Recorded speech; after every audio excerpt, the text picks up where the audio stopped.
Among the flora and the fauna, beneath the branches who want to love you, among the many souls who drive and lose control and stumble into a secret right under your nose. Blessings, fellow weird and wild ones. My name's Goddess, aka G, aka your friendly neighborhood witch. They, them, their pronouns, please and thank you, point blank, period. Thank you for joining me in the practice of finding our way back to wholeness. This is our temple, our playground, our life, and our truths. During our audio session together, I will be talking with my village on how we are healing, changing paradigms, and decolonizing and degendering the mind. You are not alone. You are enough. Let's plant these divine seeds together.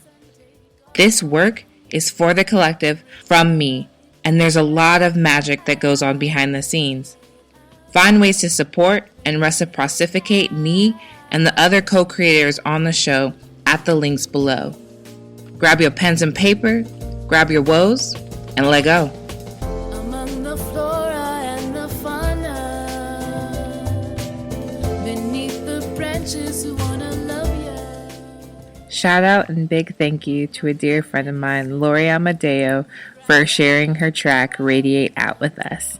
Check it out on the SoundCloud link below.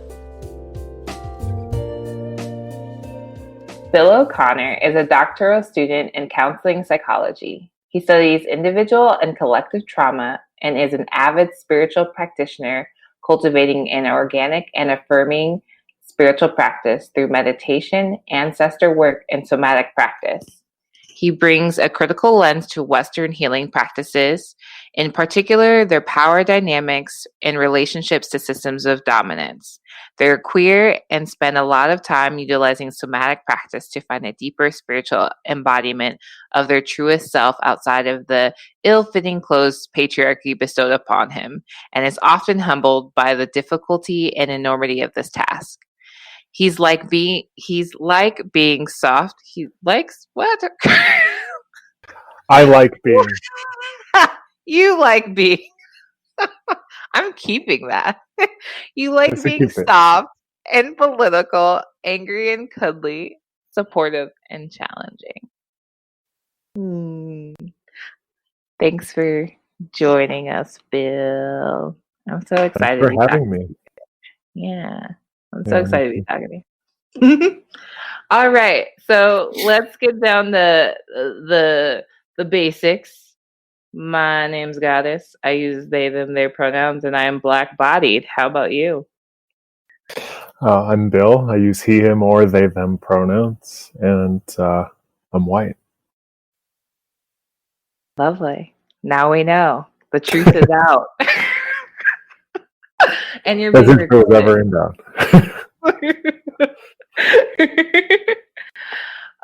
Okay. And then today I was wondering, how are you feeling like in this moment, and what type of tools are you utilizing to stay present? So in this moment, it's hard to name how I'm feeling right now.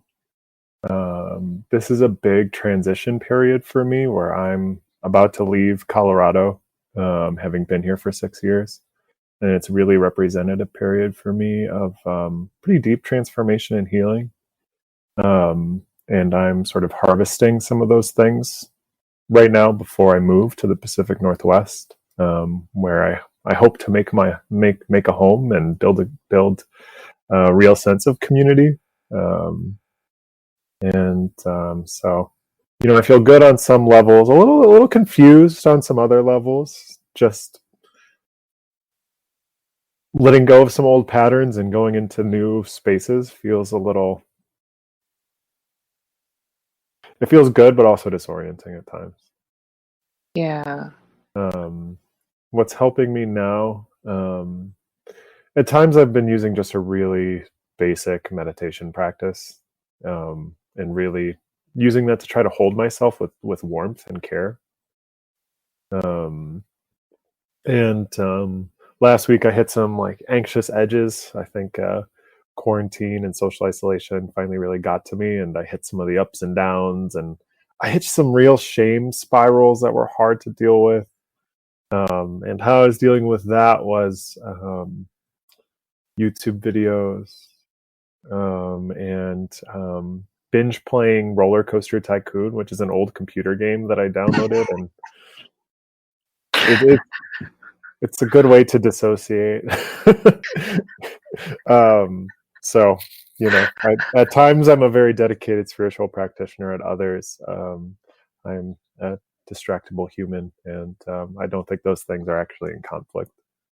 No, not at all.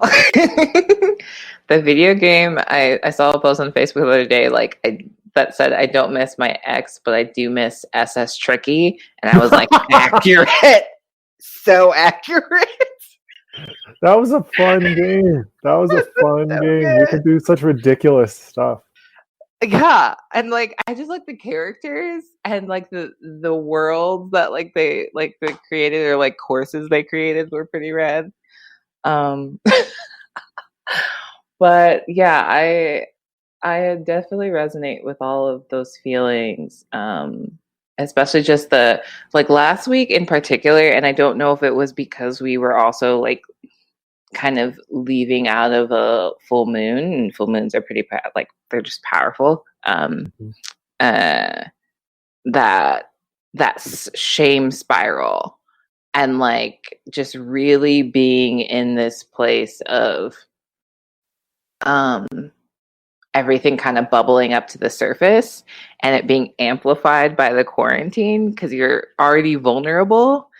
But then to not be able to walk away from your vulnerability so easily because you're in your home and you're looking at all your vulnerability, your habits are right there in front of you. No hiding. Yeah, no hiding. Who made this mess? You live by yourself. You know you made the mess.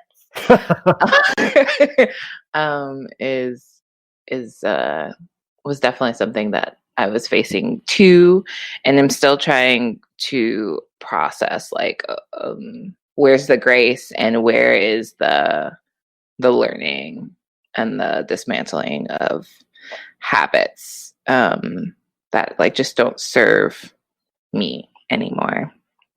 But in this moment in particular, I'm excited to where this conversation will take us, but also very nervous because I have two therapists and not that they even listen to the podcast, but the idea of them knowing what I think about our sessions is a little nerve-wracking, but I think will also lead to some honest conversations with myself and with other people about, okay, where am I in my with my therapist, and where do I want to be, and am I getting what I need?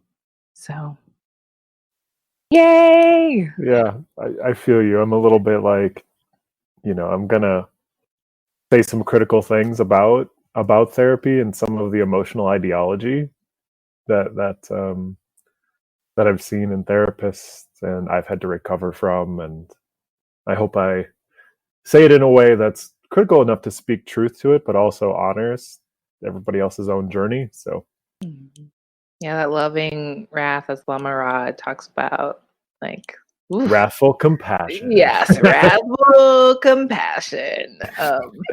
Yeah, and you said before, not everyone wants to go there with you, about this topic, and I think it's something worth talking about. Yeah, you probably have some experiences and stories. So on that note, what are some, see how it segues so beautifully? I love it.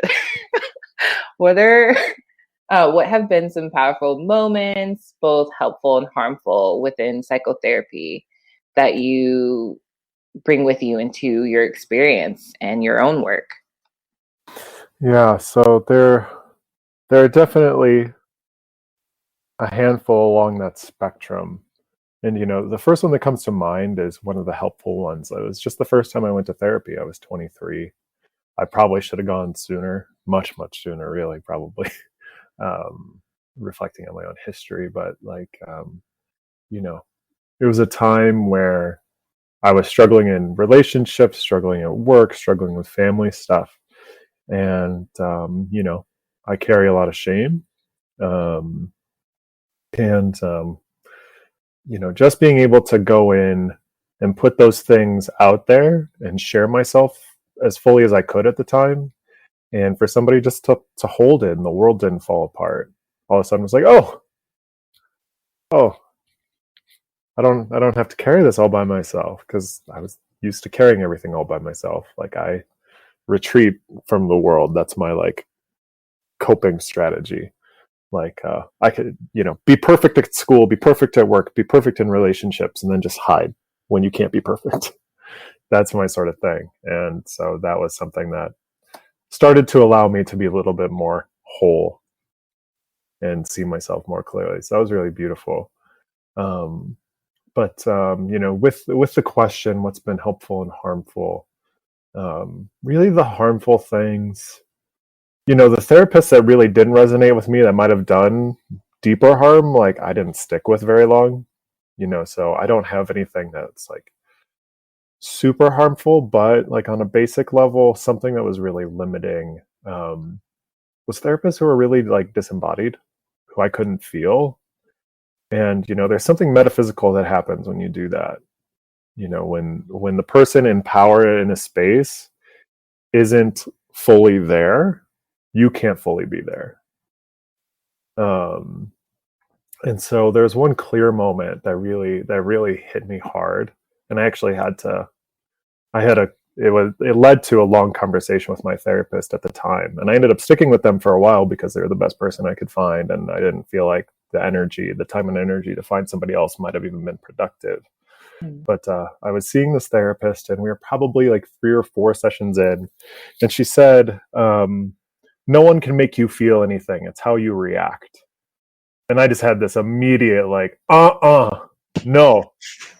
It's like, it's like if somebody punches you in the arm and it leaves a bruise, you don't say to them, oh, it's not that they hurt you, it's that your arm reacted with a bruise, you know? So if people are doing emotionally manipulative and harmful things to you, they hurt. And we know that, like, from like on like a brain science level, like, you know, emotional wounding hits the same receptors and the same shit goes off in your brain. Is it okay if I curse? Oh my gosh, yes, please. Okay, cool, thank you. The same parts of your brain activate as when you feel physical pain. And that was something that was just immediately, for me, that made it, you know, my thinking around this has really been around how psychotherapy is so deeply tied to white values, white supremacy, and to professional class culture, that is so about performance and like leaving your true self behind. Like, you have to put on your professional self in your day-to-day life and turn off parts of yourself. That's at best, that's compartmentalization, which is an okay coping mechanism, but it's not healing. And at worst is just a deep violence. And so what I really have come to understand about healing, and what sort of transitions into what's really been helpful and affirming and beautiful, has been that healing broadly really involves reclaiming the body, the spiritual body, the physiological body, the emotional body. You know, that's different for every person. And, you know, it's different if you have particular physiological ailments and particular traumas and things. But if a therapist isn't helping you connect with your body, they're not helping you heal. And you know, that feels a little bit strong. But if they're ignoring that part of you, and ignoring developing like just a down to earth, real time connection with your spiritual and emotional body, you know, they're doing you a disservice. And on that note, the really helpful experiences in therapy for me, when I turned 30, my Saturn return kicked my ass. Holy shit.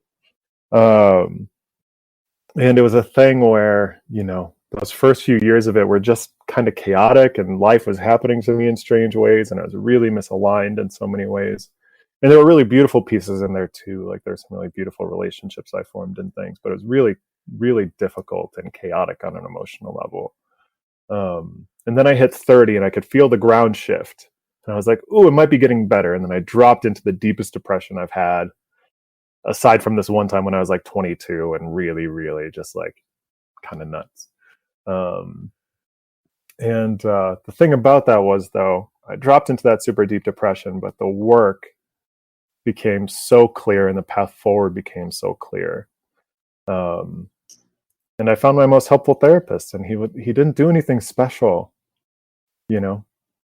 He didn't have any particular like techniques. He wasn't doing anything that elaborate. Um, but he just felt so real, and he felt like somebody who had done his work. And I got deeper with him in like 2 sessions than I had gotten with therapists that I'd seen for 16, 17, 18 sessions. And it was just that gentle but direct presence, and real just asking and inviting, and somebody who was really like willing to see things and willing to let things be spontaneous, as opposed to the tight control and formulaic ways that many therapists can operate in. So that was beautiful. And I also met a friend at that time, or an acquaintance, through some spiritual community in Boulder, who was doing the somatic counseling program at Naropa, and he was seeing his first clients. And so I got to do 5 free sessions with him, and that was actually a really powerful experience, because he really, he was doing really basic stuff and getting out of the way. And just a question that really connected me to something was he asked me, as we were going into some deeper work, he's like, "Okay, where's the place in your body that feels the most strong?" And like just connecting to that, like I really felt my root, and then all of a sudden had this real sense of like, it was the first time I really experienced God. I think on like my sense of like how I understand God at this point, and like I just felt this really deep and loving, energetic sense, and it felt so like earthy and strong and energizing, and it just like felt like I was connected to something so much bigger. And I had known, like I could talk about that on an intellectual level, and I'd had little glimpses before, but that was the first time that I was like, oh, I got it. And since then, it's so much easier to tap into that. So those are some of the things. Yeah. And I like going back to what you were first talking about how you tend to like fix things or focus on like what other people are needing, and that kind of helping you stay away from like embodying yourself and like being in yourself and like bringing your full self a little bit. I don't think that that's separate from what we do in different therapeutic modalities either. Like it's so I talked about this before of like I feel it's a way for me to escape myself, to utilize a power dynamic of I'm here for you and let me go to through these steps with you to help you, move through your work and your trauma, but I'm going to be just this like empty vessel. And that is not creating a safe space for a client to they're coming to us for connection because they're not finding that within the people that they're around. There's disembodiment all around us. And so when they come to us, they're looking for tools, but they're also looking for a human to be on the other end of the conversation. And so that means bringing all of us and all of the things that we're learning within ourselves too. So that, yeah, exactly what you're talking about. Like, I feel that too there. When I was being trained in massage school, they talked a lot about like power dynamic and how to maintain that. And in kind of a way of like, you're the client, I have the knowledge. I might not have all the knowledge, but there's still like this separateness that we need to keep, and not to bring any of our personal stuff into the room with us. And while no, we don't talk about like all the things that happened to us that day, they're not paying us to do that, or it's not about us. Bringing in who we are in that moment is so vital, and allowing someone to practice healthy communication with a real person, with real feelings and thoughts. And I've definitely had therapy sessions. Me and my former partner, we tried going to a therapist, and they were very disembodied, and it made me feel so uncomfortable that I started like joking. And I know I'm uncomfortable when I start joking about very serious things, like awkward laughing, and their face was so like deadpan. I got even more panicky, and like it was such an uncomfortable experience for me, and I didn't feel like that would have been a therapist where like me and my partner could have really been vulnerable and feel safe, to be vulnerable with. My experience with, yeah.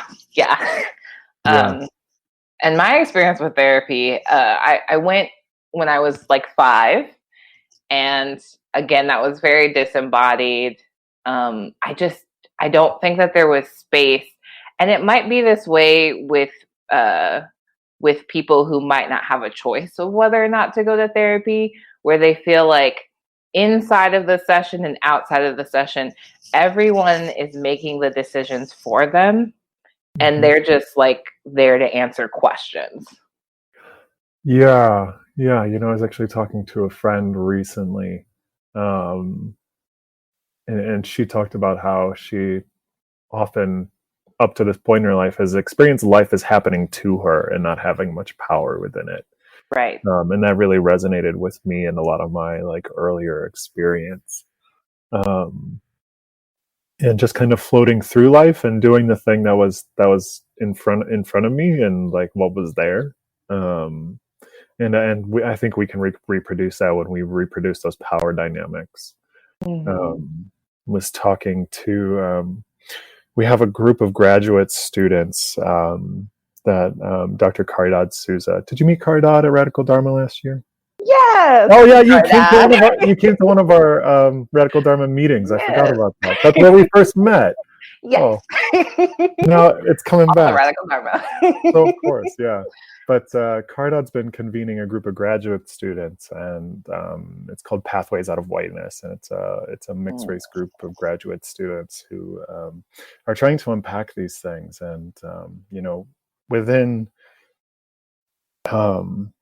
one of somebody shared about how reading the news coverage around coronavirus, and how when the Western media talks about China, it's always about how, they're so authoritarian. And there are certainly legitimate critiques of like power in China. But we talk about it like we're not in an authoritarian culture. But our culture is deeply authoritarian. It just looks differently than the ones we stigmatize as authoritarian.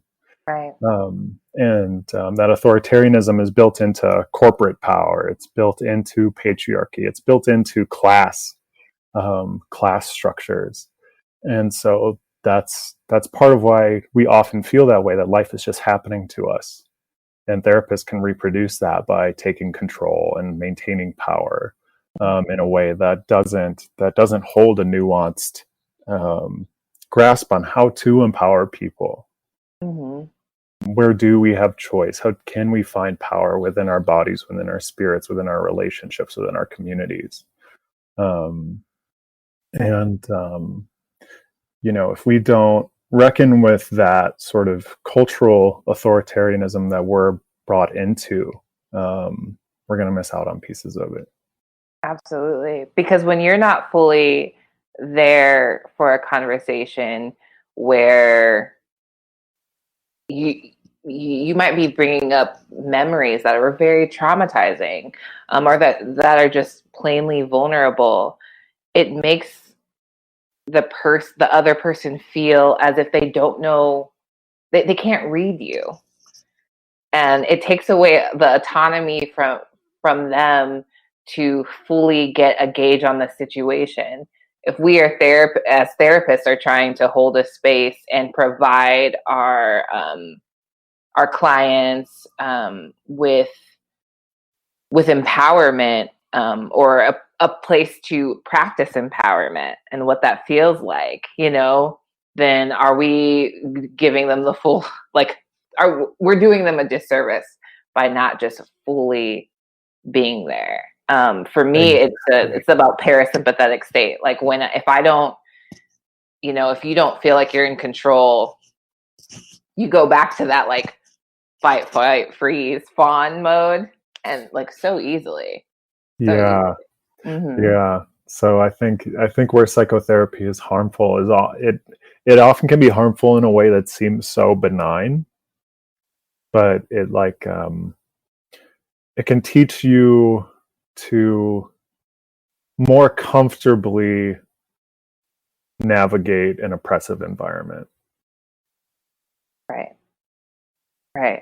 And like you were saying, that dynamic is a bigger, is a smaller expression of a bigger dynamic within our government and within just our social structures. It's all there, and we live these every day. And so starting at the small and moving outward is where we want to go with it. Yeah. So when you think about the future of psychotherapy, what do you imagine? What's it look like for the therapist? What's it look like for the client and for the community? Yeah, that's such a big question. My ideal sort of future for psychotherapy is one where psychotherapy as we know it now doesn't really exist. And that's more. That's likely many generations away. A question that's come up reading through the Me and White Supremacy workbook in different domains. Leela Saad talks about being a good ancestor, a good future ancestor. And so I think, just that question is kind of humbling in the aspect of how can I create ground that seeds something different?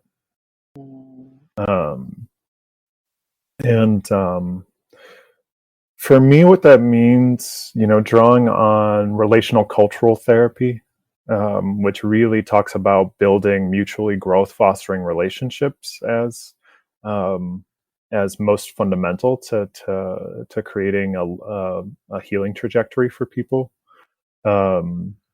My sort of what I'm pondering and developing as a life project is really just trying to build networks and communities of healing that aren't transactional, that don't involve money, that foster horizontal power dynamics as opposed to hierarchical ones. And so for me, that means that how that ties to psychotherapy is creating a culture where healing, emotional well-being, attunement to relational dynamics and power are so normal that most of the bad psychotherapists get run out of business. or that not that they get run out of business necessarily even, but that it just kind of dies off and people are forced to live into a deeper accountability and a deeper sense of what healing really is. I don't want to approach that with a sense of I want to cause harm to people who are doing therapy in a way that's harmful, because that reproduces things.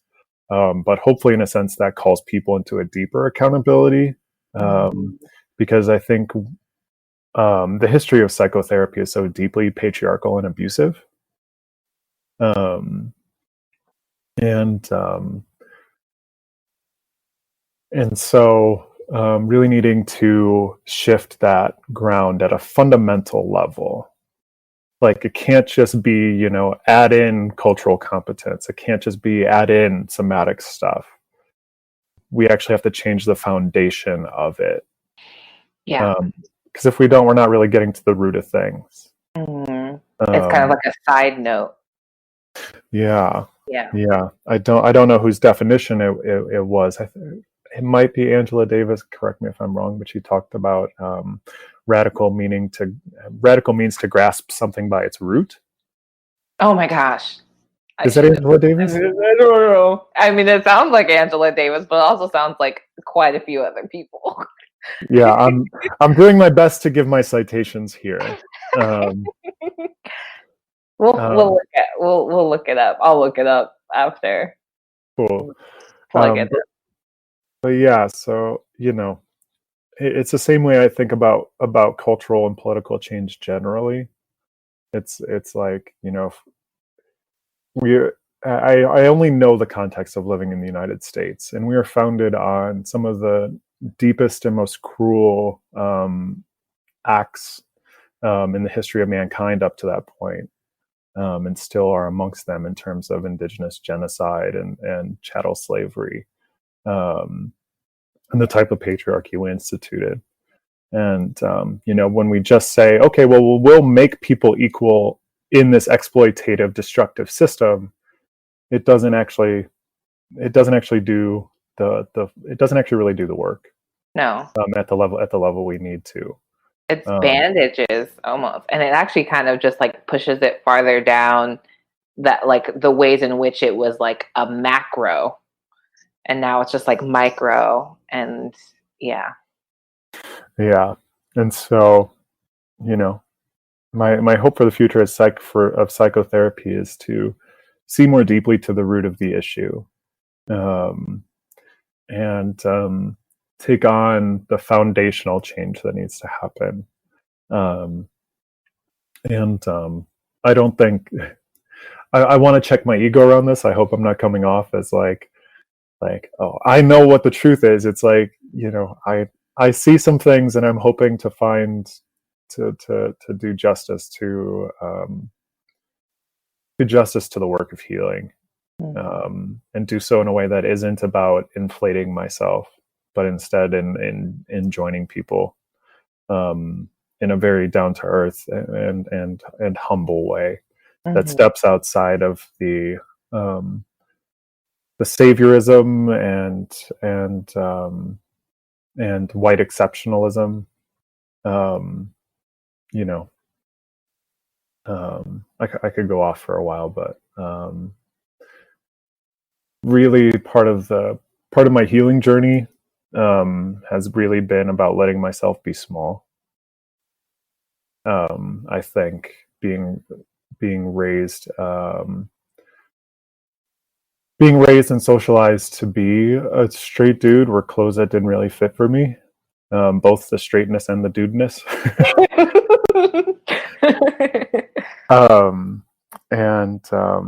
What that really did was contort me in ways to make me bigger than I really need or want to be. And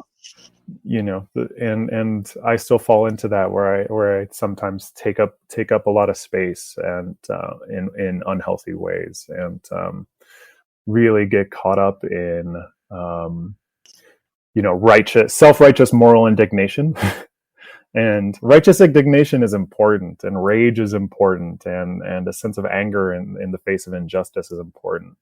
But sometimes I get so caught up in that I miss connecting with the people that I'm talking to.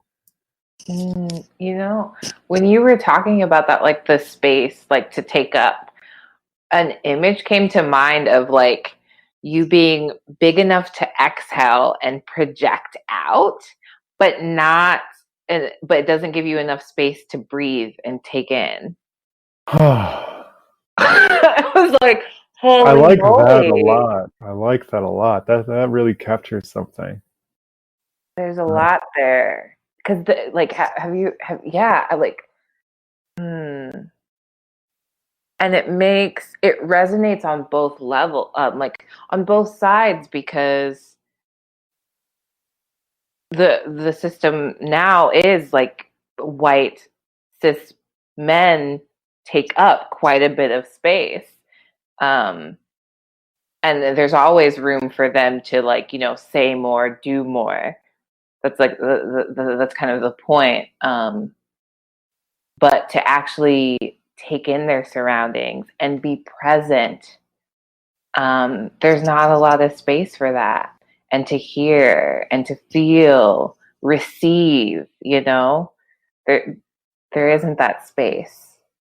And yeah, and Oh so no, yeah. You just named something. You just named something really important. Yeah, I actually want to just like pause with that and like hold that. I think you named something really important on especially the part about receiving.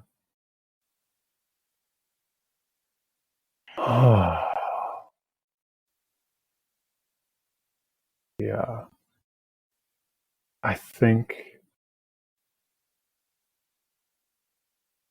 receiving is one of the harder skills to learn in our culture.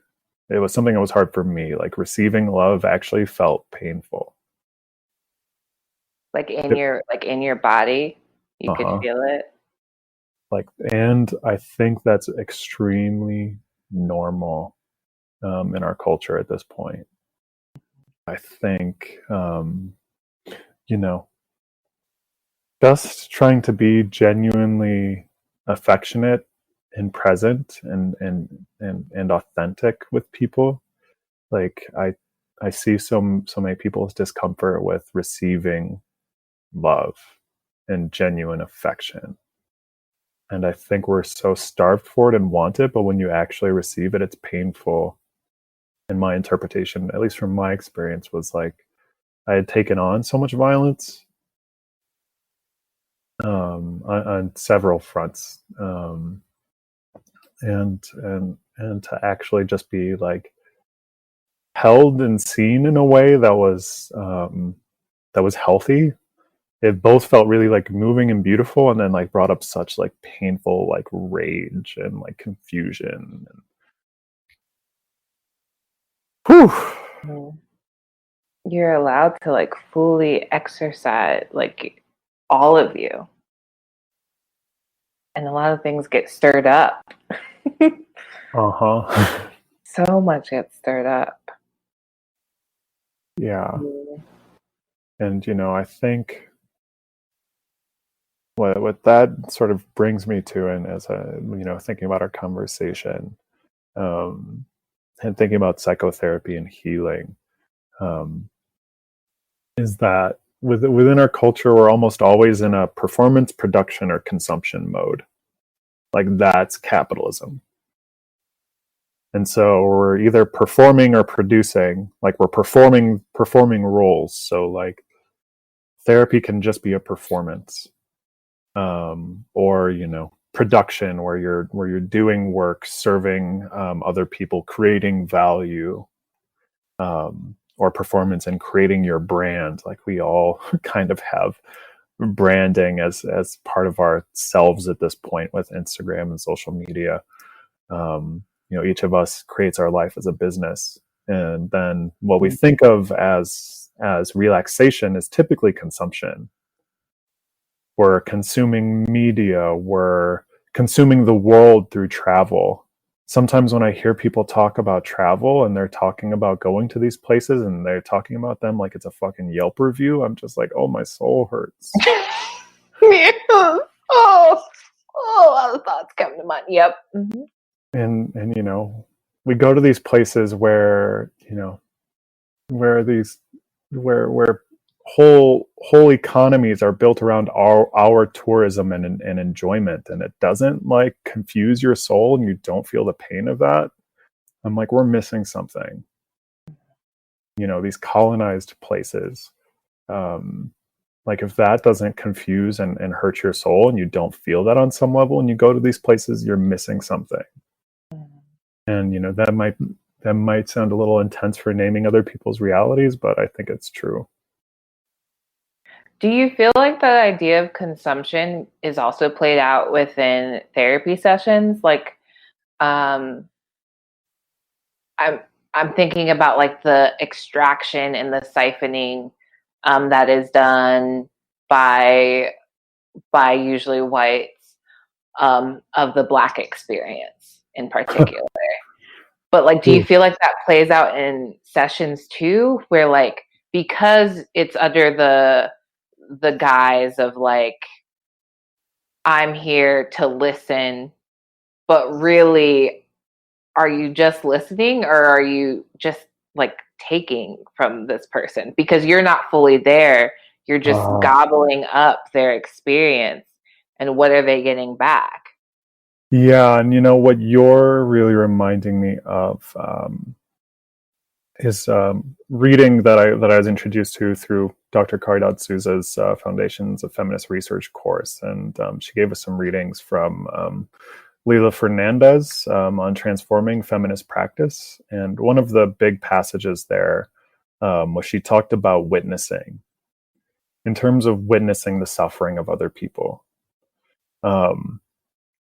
And what we can really fall into is either like a consumptive, voyeuristic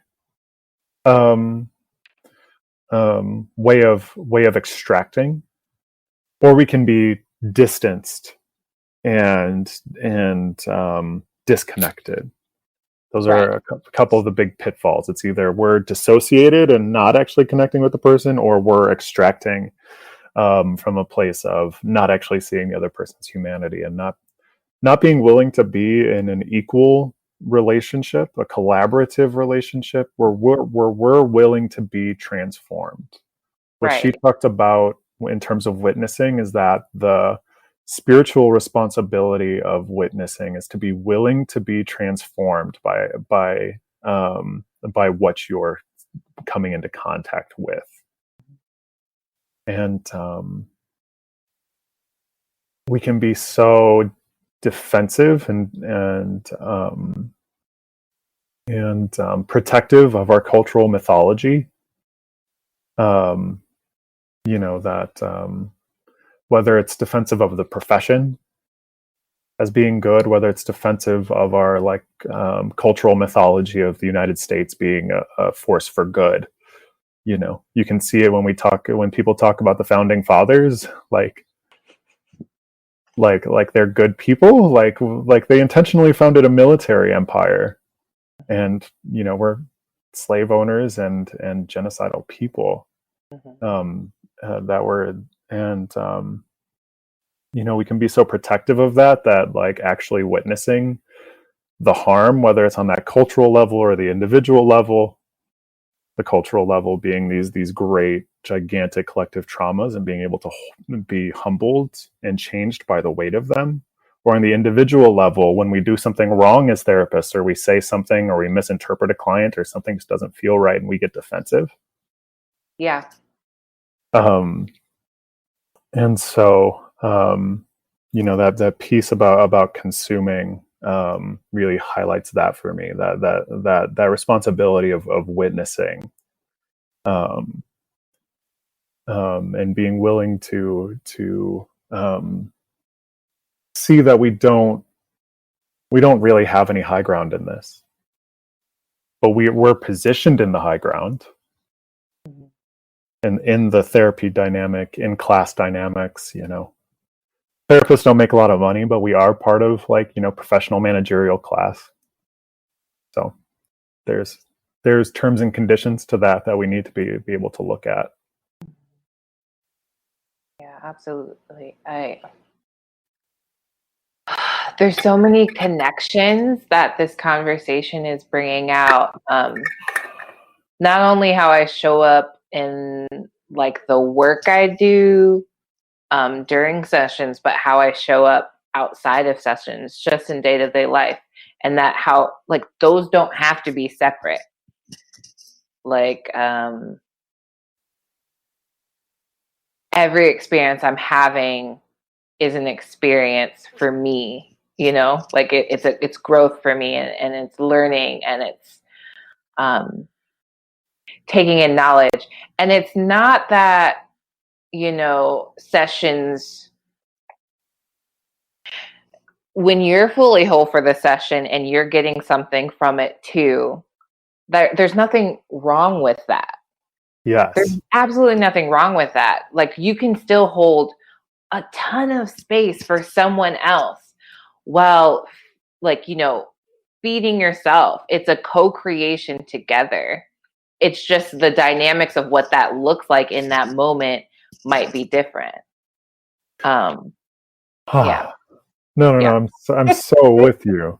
And it's part of, you know, I've said it to my students for years. I've gotten to teach undergraduates and grad students um, in counseling skills. And, you know, I tell them all I would do this for free if I could, because, you know, it is mutually supportive in ways. And not that I ask clients for like empathy or like share my traumas in a vulnerable way with them to put them in that position, but like the spiritual practice of reckoning with suffering with another person is what is perhaps the greatest teacher I've had.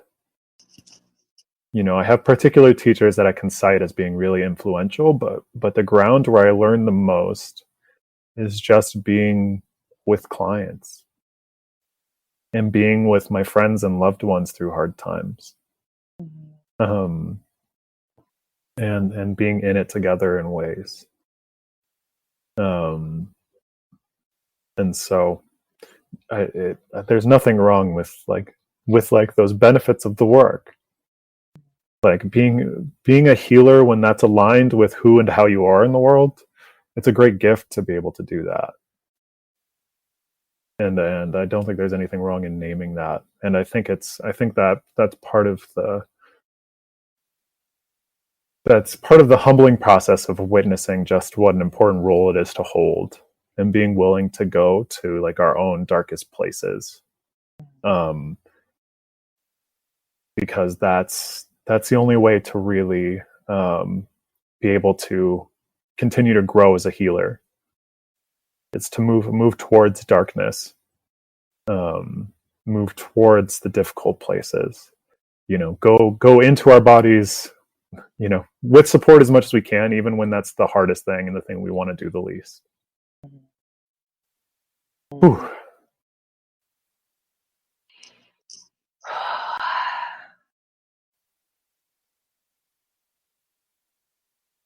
There,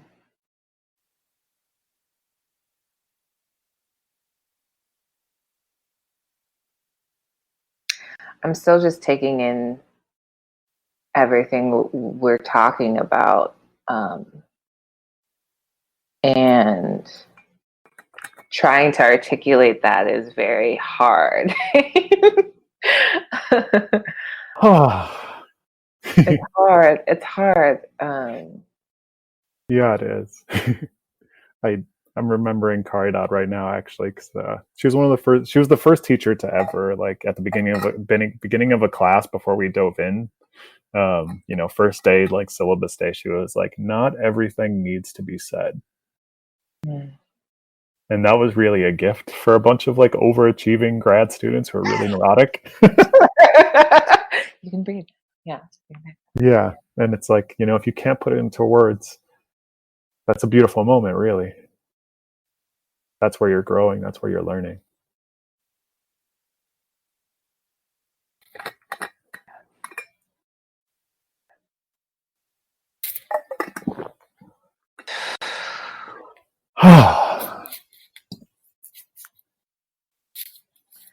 Um,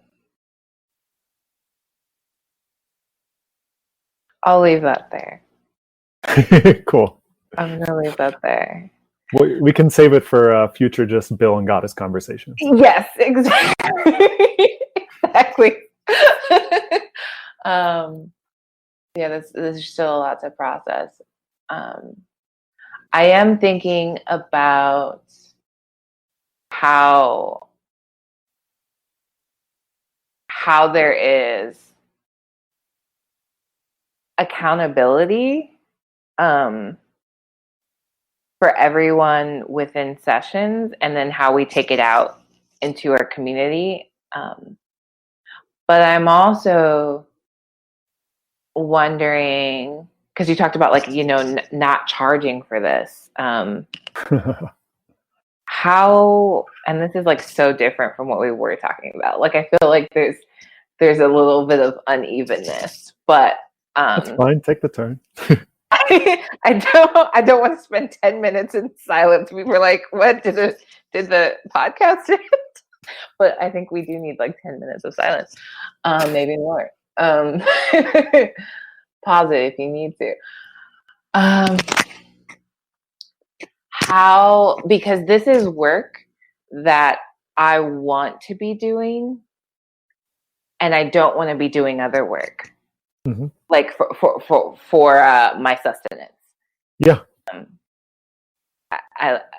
The idea of artisans and like people who hone in their natural skills in ways of which they can also like make a living, I think is very beautiful and something that we've lost in our culture. But I also totally agree with you in the way that like this also isn't something that should need to be paid for. Like, how do we balance it? How do we keep adding to people's toolkits with also the intention that like you also don't need me, and like practicing it and like letting it flow in and out of the session?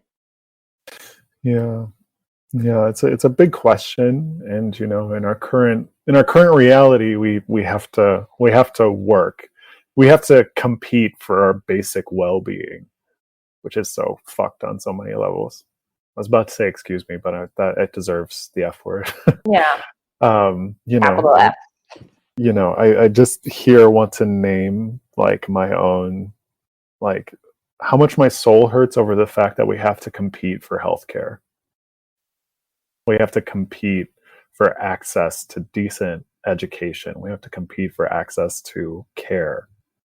And people put in positions of doing the dirty work, while I won't go off on too much of a soapbox.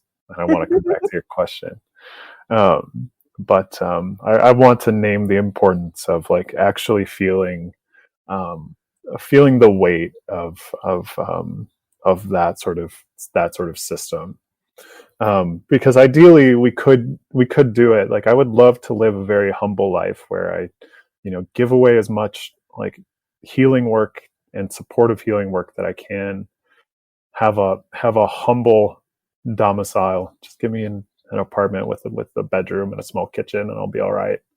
And give me access. So give me time to like go hiking and be in nature and love people, and that's enough for me. Like I don't give a shit about travel, honestly. I don't judge anybody else for that, but it's just like I can have enough in this life without needing to go anywhere. But we do have to make a living, and we do have to do that within the current model.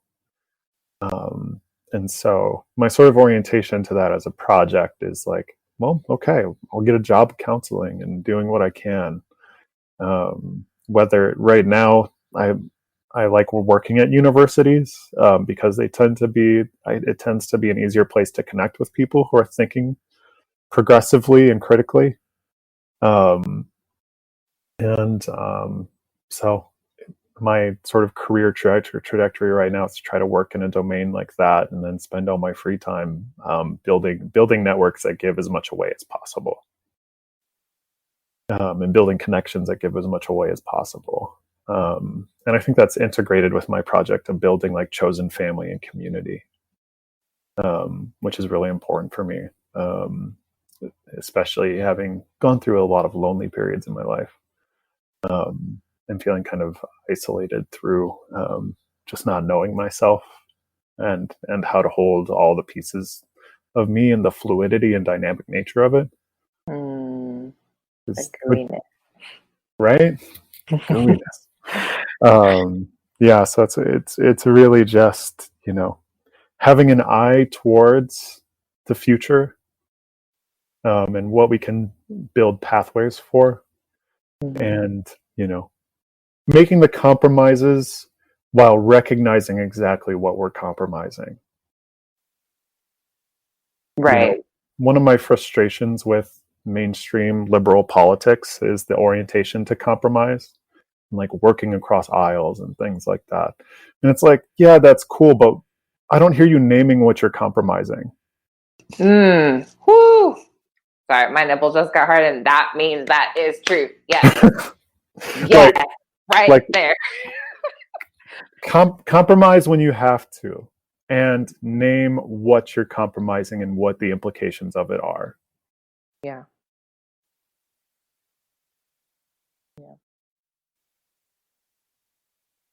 And I think I'm learning that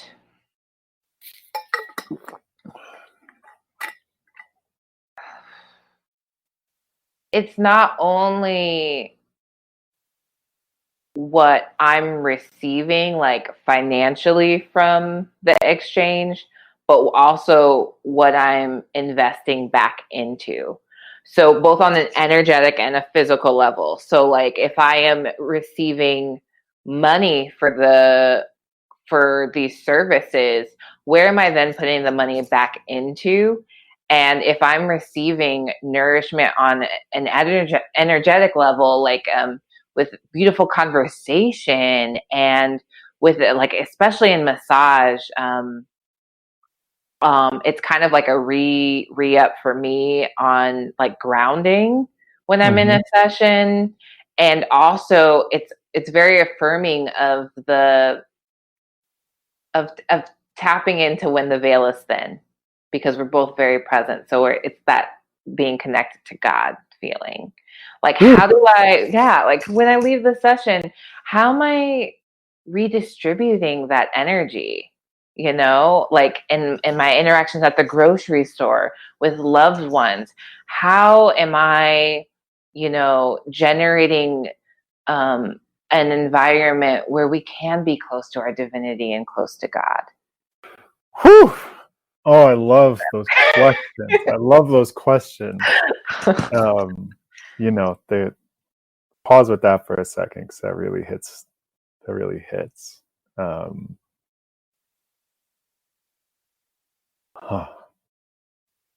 Because I know I can get caught in my habitual patterns, and struggling against people to be seen and heard in ways, and I'm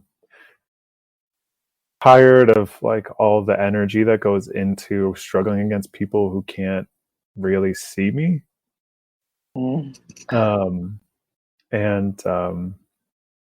Really just trying to reorient to that sort of magic, to that sort of that just actual connection, and playfulness. Contemporary adult life in America does not really involve play. At least, and I'm speaking from my own context, and having been a grad student for 6 years, like playfulness and vibrancy gets tamped down. And wanting to reclaim that. Yeah. It's like all of our playfulness and vibrancy, we have to turn it into a consumable product. Yeah. So it's the thing where, when people are singing or dancing, they're like, oh, I can't really dance, or I can't sing, because you're comparing yourself to a model of needing to be perfect and something that's fit for other people to consume, as opposed to it just being an expression. and just being like vibrant and real and visceral. And if it happens to be something that other people like, great. But the fact that we internalize that sort of capitalistic mindset, that's like my hobbies and my creativity need to be consumable. I've internalized an audience that's translating, and that's constricting my voice. Fuck that. Yeah, fuck that. And it's so hard to unlearn. It's so hard to like admit when you're doing it and see it in the first place. Oh yeah. It's like writing in my journal and like just doing like freeform shit and like anticipating people reading it. I'm like, I don't want people to read this. Yeah. Like I think about like when I'm dead. Yes. Read my journals and then like make sure you're like making it sound so artful and blah blah blah. Like oh, it takes away from being with yourself. uh-huh. And just that natural flow. You're right. It's so much more play. So much more play. And the ability of children to be embodied and to truly see each other is something that we lose as adults. And it's not because we're older and more mature. It's because we have actively taken that out of the maturity process in our environment. And it's such a huge disservice. Such a huge disservice. Yeah. In psych, we talk about the research on personality pointing to people becoming, really becoming pretty stable in their personalities in adulthood. And, there might be some truth to that. And I'm also wondering how much of that is like cultural and how much of that is about like socializing people into, professional roles where you have to fulfill this particular professional role for 20, 30, 40, 50 years on end. And it's like, you have to be sure of yourself. Like you have to know everything. yeah. And, I see people do it with, when we talk about love languages. And I think it's great to have that framework and like understand like how people receive and express love.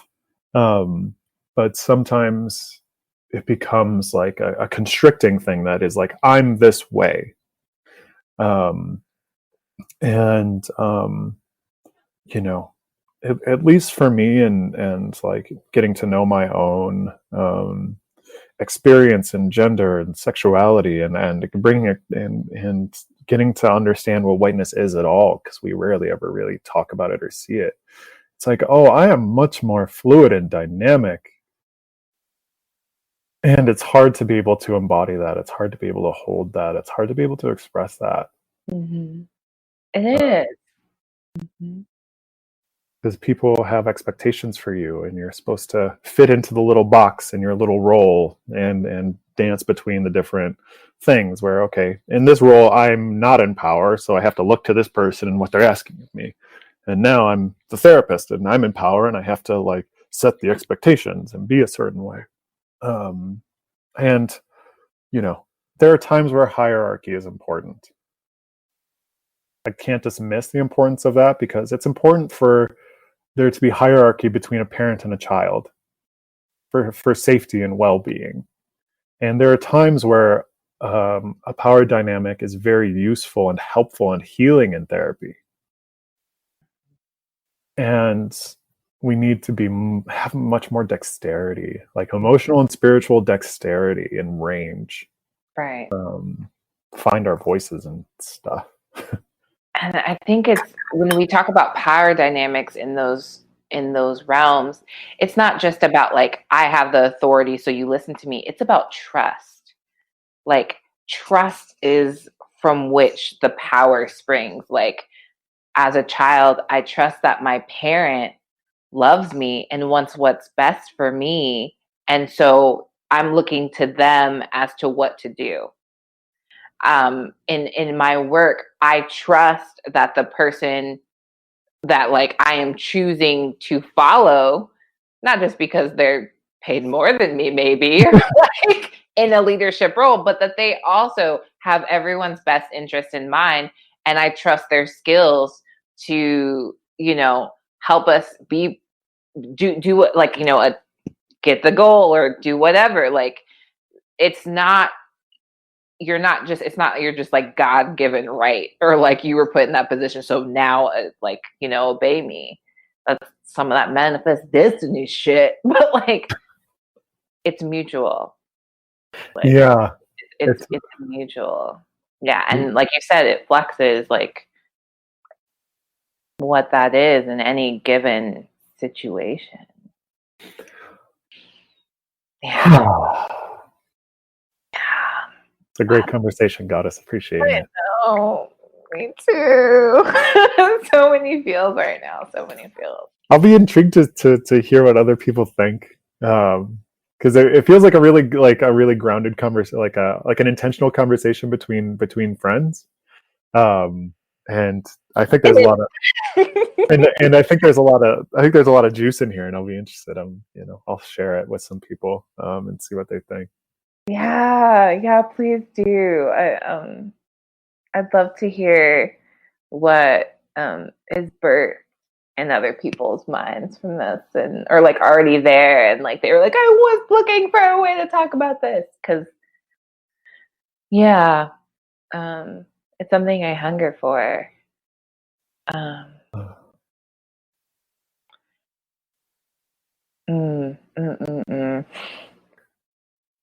we talk about ancestor work? Huh? Can we talk about ancestor work and healing generational trauma? Oh my gosh, yes. You I mean like the here and now, or like, because that's a whole nother episode. We can have another episode. Because this is more like broadly about psychotherapy. We can unpack like, oh my god, we can unpack lots of things. Oh yeah, there's multiple suitcases that could be in. Not just one cosmetic bag included. Please. Yeah, let's talk about that, because that's the thing that actually sparked this conversation with you specifically, was because we were doing a meditation together, and you brought up some things that you are kind of utilizing and creating to do ancestor work. So yeah, let's go there. Yeah, and so this is, I haven't really done this with other people. I'm open to it becoming discovered with clients and things, but I don't know that that I'm quite at a place where I can directly guide people there. And that's in part because it was a sort of spontaneous discovery for me. And it's a time where I'm really grateful for Radical Dharma and Reverend Angel and Lama Rod and Dr. Sai. But it first sprung from a ancestor practice that Lama Rod led on one of the Radical Dharma retreats, either 2 or 3 years, summers ago. And he was leading this ancestor practice, and I was just sitting there, and I felt this like stabbing pain in my back, and then I felt my grandmother, and it was one of those things where it wasn't quite a vision, but it was sort of like a vision. I just felt her so profoundly, and it was so clearly like her, and like some manifestation of like generational trauma that was like living in me. And it became something that I really oriented to, and something that really helped me recognize how like my images of people in my life were different than how their spirits and live with me. Because I didn't inherit, I had known my grandmother. She died when I was I think like 11 years old, like 5th grade. And I inherited particular stories about her and how she was. But this was something that just felt so visceral and so real. It really changed my relationship to that. And working with it ended up being something where I would do meditations and intentionally connect with that and be like, okay, well, this is here. Like what do you need? Like, how can we turn this relationship from one that's painful to one that's really honoring, what you left me with? And what was really helpful was somatic therapy, because that was just a form of therapy where go in and it's like, what's alive in your body? Let's go there and work with it. And where I felt that stabbing pain was, directly at like solar plexus diaphragm. I've never studied chakras formally, but they all exist as emotional spiritual centers. Mm-hmm. And like staying with that, all of a sudden I could feel like my own particular trauma that I was working with at the time, like expand back into my lineage. And I don't know how far back it goes, but like this was the connection to it that was most alive for me. And like That staying. inhale. What's that? That inhale. Makes sense. It was at the diaphragm, huh? Yeah. And what happened was like sitting with it and like being with it, like all of a sudden, like I could feel like that ancestral trauma that went back. I felt energy like come back through me. And then all of a sudden, like diaphragm and solar plexus became a place of power as opposed to one of like pain and constriction. And I just remember being on this most recent radical Dharma retreat, and we did an activity where we stepped into circles together based on some form of like shared experience or identity. And I stepped into one that was about that particular trauma, and it was the first time I'd ever like done that in solidarity with other people. And then I just like started bawling. And what I felt there, what was really most profound there was, like, as I was crying, I could feel and see my grandmother crying with me. And from that time, it's really been a place where, where I used to feel that stabbing pain, I get warmth, and it's a place of like resource and care. And I can tap into, like, when I do ancestor practice, or when I just do like meditation and I call in people for me and call in care, like she's there. And it's like, oh, it's warm, it's nice, it's beautiful. And that's sort of, something that I'm holding, and it's beautiful. And I think it gives me hope, and I just wanted to share it. Being in the fullness of that center, and then what your body was holding there. I feel that a lot in my root, and I'm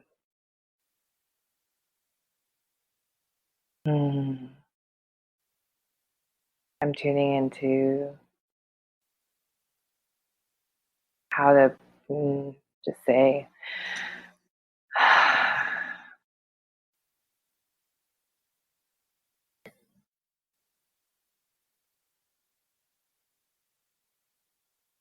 there is so much holding there out of fear of scarcity and losing the sense of safety, the little bit of safety I have in the physical sense Yeah. that I hold. And so that area is constricted and it's always flexed. And so I'm wondering if there's where we flex the most is also where we need the most. We need that oxygen. We need that breath in, that breath out, in order to feel the full spectrum and the capability of those muscles. Whew, I think you're onto something. Yeah, and I feel like that's exactly what you experienced in that moment at RD. Is that, first of all, you were in a space where you felt safe enough to experience all of it. And then you were able to inhale and exhale and let everything in and let everything out. even in this moment, I feel like my pelvic muscles like tightening, and they're still learning how to release and take in and release and take in. And I noticed that there is a lot when I was going through and still am like dealing with reproductive issues. When I was looking at YouTube videos online, a lot of the people that were talking about reproductive issues, like oh my, now I'm blanking on like all the things, endometriosis and ovarian cyst, were Black women. And although I'm not a Black woman, I'm Black bodied, and in this society I'm viewed as a Black woman.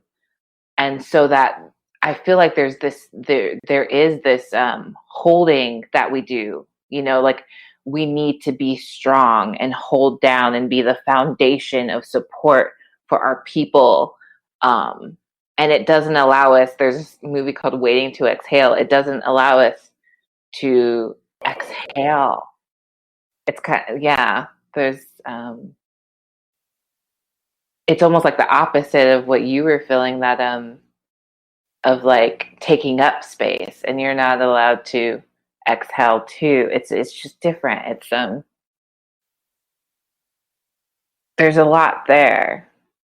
There's a lot there. There's a lot there, and that has to do with ancestral work and what's in our muscles. And ancestor work just isn't about the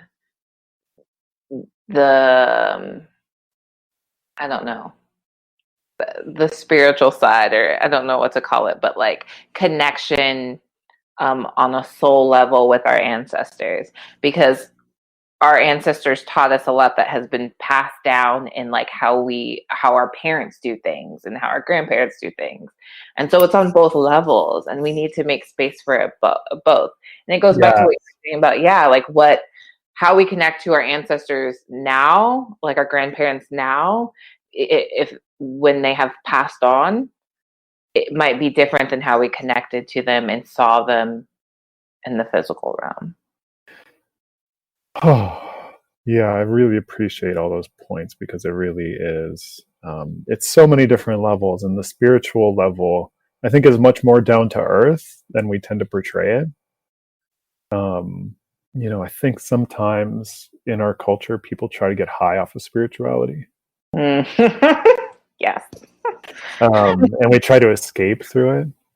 And not that escape is bad. And we're often using our heads to do it, just our heads. Our heads are parts of our bodies, so they're still important. But that's often so relating to images and conceptualized sense of people, and ancestors and loved ones and things. But how do we, it's where do our souls meet?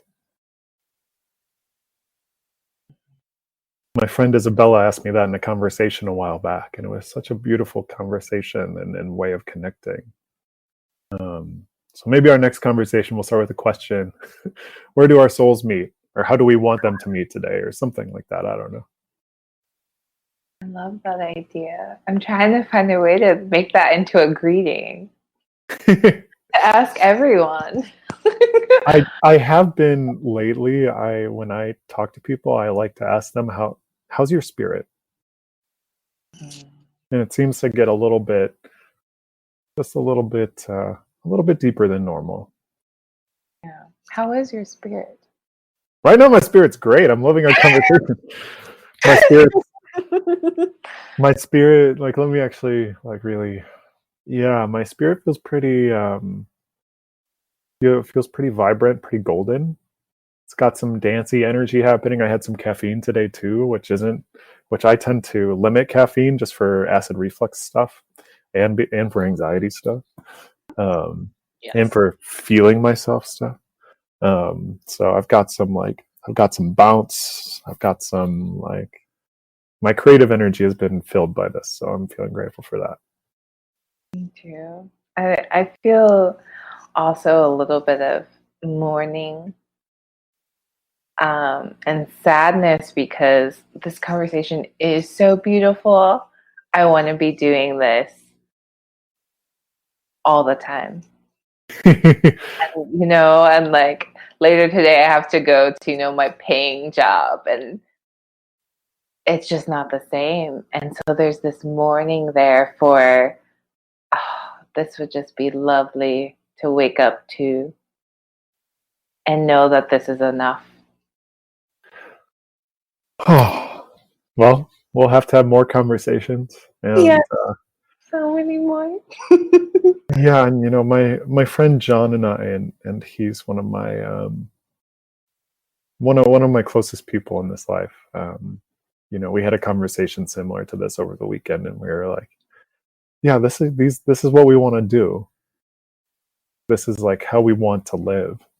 And I think one thing I've been reflecting on recently is that I've gotten feedback at times that I'm good at going to the deep places and having the deep conversations, like with clients and things like that. And I'm like, I don't actually think they're that deep. I think we're just used to a very shallow culture. Like all these things are happening all the time. It's not deep. It's actually just right here at the surface of the world where we're at, But we so deeply ignore those things and contort ourselves around them. So.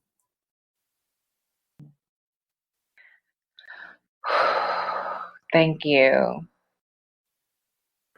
Oh, thank you, Goddess. Thanks for asking. Thanks for the invite. And yeah, let's have these conversations in not podcast or podcast form. We can do it whatever. I love it. Is there anything you'd like to share about like more resources that you've utilized in your own practices, or even what you're offering to others right now? Oh, let's see. Right now I'm in the throes of nearing the end of grad school, so I'm working on my dissertation, collecting data for that. I'm not offering a whole lot right now outside of my therapy services, which are through a clinic here in Fort Collins. If anybody's listening to this in Fort Collins, the Psychological Services Center is a great clinic. We offer low-fee sliding scale therapy. And I think we're just starting to start taking in new clients after the coronavirus shakeup, and we've been able to get our stuff aligned. So if anybody's interested in that, I will save the phone number right now, which is 970-491-5212. Our therapy sessions go as low as $15 a session, which even if you have insurance is lower than many copays. Yeah, that's super cheap. And I've personally had a hand in training in many of the therapists who work there. And I feel as trusting of that clinic as I do of any others. I really appreciate our leadership there. And that's not to say that would necessarily be a good fit, or your therapist would be a good fit. Trust your intuition on that. So I want to put that out there. As far as the resources, I mean, I can't offer much, but if for anybody listening to this, follow your own path, trust your intuition, trust the things that speak to you.